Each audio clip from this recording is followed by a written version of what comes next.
కార్యకర్తలు ముఖ్యమంత్రి వాహన శ్రేణి మీదకు దూసుకురావడానికి ప్రయత్నించడంతో పోస్ట్ చేసిన ఇంటర్నెట్ కేఫ్ లొకేట్ చేశాం సార్. అది యూనివర్సిటీ కాలేజ్ ఆపోజిట్ లో ఉన్న షాపింగ్ కాంప్లెక్స్ లో ఉంది. త్వరలోనే పోస్ట్ చేసిన పట్టేస్తాం సార్. సార్, సీఎం చాలా కోపంగా ఉన్నారు. డైరెక్ట్గా డీజీపీకే కాల్ చేశారు ఆర్డర్స్ ఇవ్వడానికి. అందరూ ఓడికిపోతున్నారు. Okay sir, we are moving very fast. You guess better. Sir, ఇంత టఫ్ కాంపిటీషన్ ఉంటుందని నేను ముందే ఊహించానే. అందుకే ఆదేశ్ నేమ్ని సజెస్ట్ చేశాను. వాడికి అందరినీ ఎలా కలుపుకోవాలో బాగా తెలుసు. కానీ వాళ్ళ క్యాండిడేట్ కూడా చాలా స్ట్రాంగ్ గా ఉన్నారే. ఇప్పటికైతే ఏం చెప్పలేని పరిస్థితి. మనం ఇంకా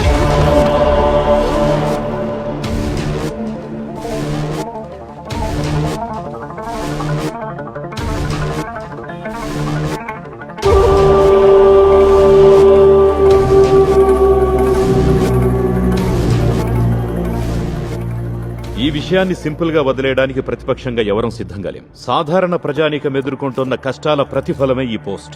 మీరే చెప్పండి, ఇలాంటి ముఖ్యమంత్రి అధికారంలో ఉండడం ఎంతవరకు న్యాయం అనుకుంటున్నారో? ముఖ్యమంత్రి కారణంగా ఇబ్బందులకు గురై ఎన్నో కష్టాలు అనుభవించి ఈ పోస్టు పెట్టిన తనకి న్యాయం జరుగుతుందా చెప్పండి? సొంత పేరు చెప్పుకోవడానికి కూడా ధైర్యం లేని వ్యక్తి పెట్టిన ఈ పోస్ట్ కి ఇంత ప్రాధాన్యం ఇవ్వడం అవసరమా సార్? ఎంత ధైర్యం ఉండాలి తన పేరుతో పోస్ట్ పెట్టడానికి మేడం. అయిపోతాడు. వాడిని ఊరికి వదులుతారా? చూడటానికి మీరు తెలంగాణలో ఉంటున్నట్లేదు. నువ్వేంట్రా టీవీకి అతుక్కుపోయి చూస్తున్నా? ముఖ్యమంత్రికి జరగాల్సిందే జరిగింది. పేరు చెప్పకపోతేనే వాడే నిజమైన హీరో. వాడు గాని నాకు కంటపడితే ఓ షేక్ హ్యాండ్ ఇస్తా. ఎందుకు ఊరికే కదులుతుంటావు? కదలకుండా కూర్చో. ఇప్పుడు ఇంతే, కదలకుండా కూర్చో.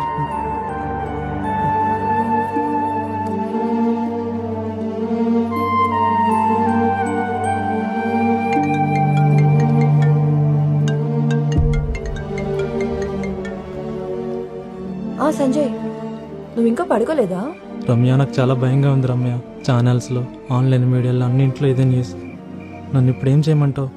ఏం కాదులేరా, ఓ 2-3 రోజుల్లో ఇవన్నీ సెటిల్ అయిపోతాయి. నువ్వు వరీ అవ్వకు.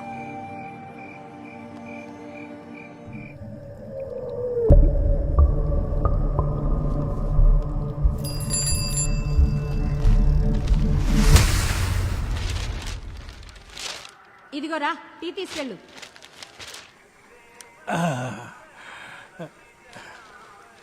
రేయ్, మీ అమ్మకు చెప్పి టీలో కొంచెం పంచదార వేయమనరా.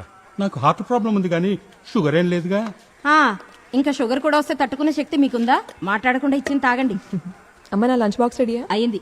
త్వరగా రెడీ అయ్యి వచ్చి టిఫిన్ తిను. నీకు ఈరోజు కాలేజీ లేదారా? ఈరోజు ఎగ్గొడుతున్నావు.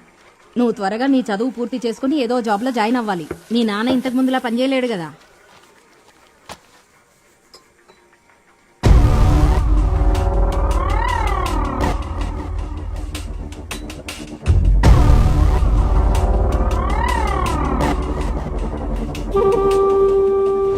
ఏమైందిరా? ఎందుకు అలా ఉన్నావు? నీకు సీఎం మీద అలా రాయాల్సిన అవసరమే వచ్చిందిరా. నాన్న, నువ్వు ఇప్పుడే కదా అన్నావు అది రాసిన నిజమైన హీరో షేక్ హ్యాండ్ ఇస్తానని. అది రాసింది నువ్వు నాకు తెలియదు కాబట్టి అన్నా. నేను వేరే ఇంకెవరో రాశారనుకున్నావు. రాస్మావా, ఇప్పుడు ఎలా ఉంది నీకు? బానే ఉంది. ఈరోజు డ్యూటీలో జాయిన్ అవుతున్నావా? నాకు ఇక్కడే చాలా పని ఉంది. అవునా? ఏం పని? అబ్బా వెళ్ళు సుబ్బారావు, మనం తర్వాత మాట్లాడుకుందాం. సర్లే. ఏం చేద్దాం నాన్న? నానా, నేను బయలుదేరుతున్నాను. బాయ్రా. ఇప్పటికీ లేట్ అయిపోయింది. బస్సు ఉందో లేదో. రే, అమ్మకి ఈ విషయం తెలియనివ్వకే. తను ఇప్పటికే చాలా దిగులుగా ఉంది. ఇది కూడా తెలిస్తే ఇక అంతే. మీ అక్క కూడా తెలియనివ్వదు. వస్తున్నా. నువ్వు భయపడకు, నేను కౌన్సిలర్తో మాట్లాడతానులే.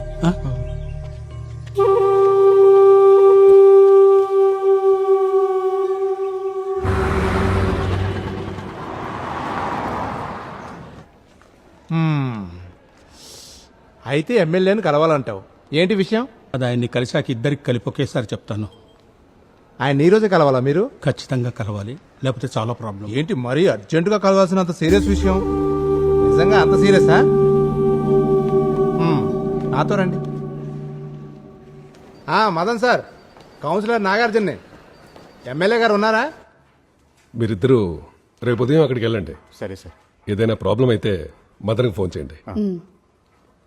మరి ఇష్యూ సెటిల్ అయిన తర్వాత నా వాటా కింద ఫెయిర్ షేర్ ఇవ్వాల్సి ఉంటుంది. Sure sir. Thank you sir. సరే అయితే కూర్చోండి. కూర్చో. విషయం ఏంటి నాగార్జున? నన్ను చూస్తావేంటి, మాట్లాడు. సార్ నా పేరు దాసు. లాస్ట్ ఎలక్షన్లో నేను మీకే ఓటేశాను. అవునవును, నిజమే. వీడి ఫస్ట్ ఓట్ మీకే వేశాడు, మా అబ్బాయి సంజయ్. సార్ మేము ప్రాబ్లంలో ఇరుక్కున్నాం, మీరే సాయం చేయాలి. ఏం కావాలో చెప్పండి. అది ముఖ్యమంత్రికి వ్యతిరేకంగా కంప్యూటర్లో పోస్ట్ పెట్టినవాడు దొరుకుతాడా సార్? వాడిని పోలీసులు పట్టుకుంటారు. దొరికాక వాడికి ఏం శిక్ష వేస్తారు? ఏం శిక్ష? జన్మలో వాడు నడవలేడు, మరి అన్ని అబద్ధాలు వాడు పోస్ట్ చేసేది. ముందు మీరు ఇక్కడికి ఎందుకు వచ్చారో చెప్పండి. వీడేవాడు అవన్నీ రాసింది.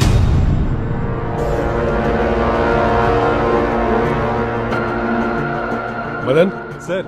ఓ నిమిషం అందరూ బయటకు వెళ్ళండి. బయటికి వెళ్ళి కూర్చున్నాను. నువ్వు నన్ను చంపేయడానికి ప్లాన్ చేస్తున్నావా? నాకు కూడా తెలియదు సార్. ఏ విషయం గురించి మీతో మాట్లాడాలో చెప్పకపోతే నాకు మాత్రం ఎలా తెలుస్తుంది సార్? నేను దాసును ముందే 100 సార్లు అడిగాను, పనేంటి అని చెప్తేగా. సార్ ఎలాగైనా నాకు ఈ సాయం చేసి పెట్టాలి సార్. నేను ఇప్పుడు చేయగలిగింది వీడిని పోలీసులకు అప్పగించడం మాత్రమే. వద్దు సార్, వాళ్ళు వదిలేయండి. సరే పంచే, ప్రస్తుతానికి ఒక పిటిషన్ రాసిచ్చాడు. పిటిషనా? ఈ విషయం గురించా?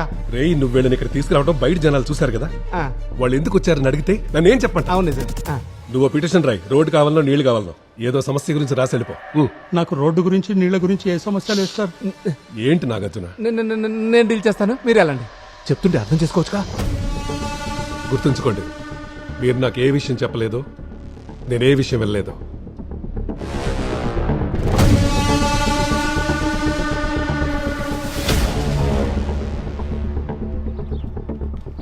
Big issue. ఆ లాస్ట్ సెంటెన్స్ అసలు ఈ రాష్ట్రానికి ముఖ్యమంత్రే లేడు. ఛే, ముఖ్యమంత్రికి వ్యతిరేకంగా ఇలా ఎలా రాయగలిగావు? ముఖ్యమంత్రి ప్రాణాలకు హాని జరిగేలా ప్రజల్ని రెచ్చగొట్టినట్టుగా ఉంది నువ్వు పెట్టిన ఆ పోస్ట్.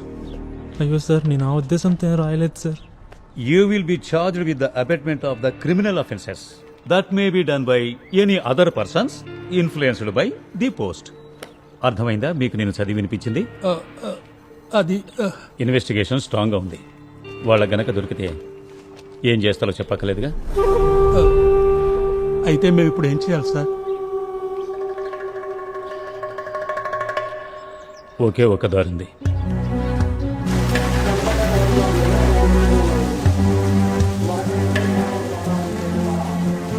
మైసూర్కో టికెట్ ఇవ్వండి.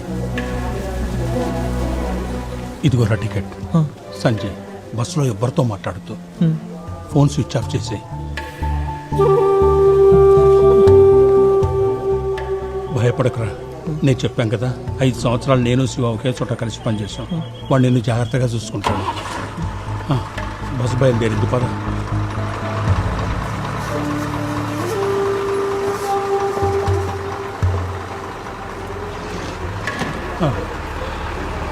నాన్న నువ్వు వెళ్ళు. బాయ్.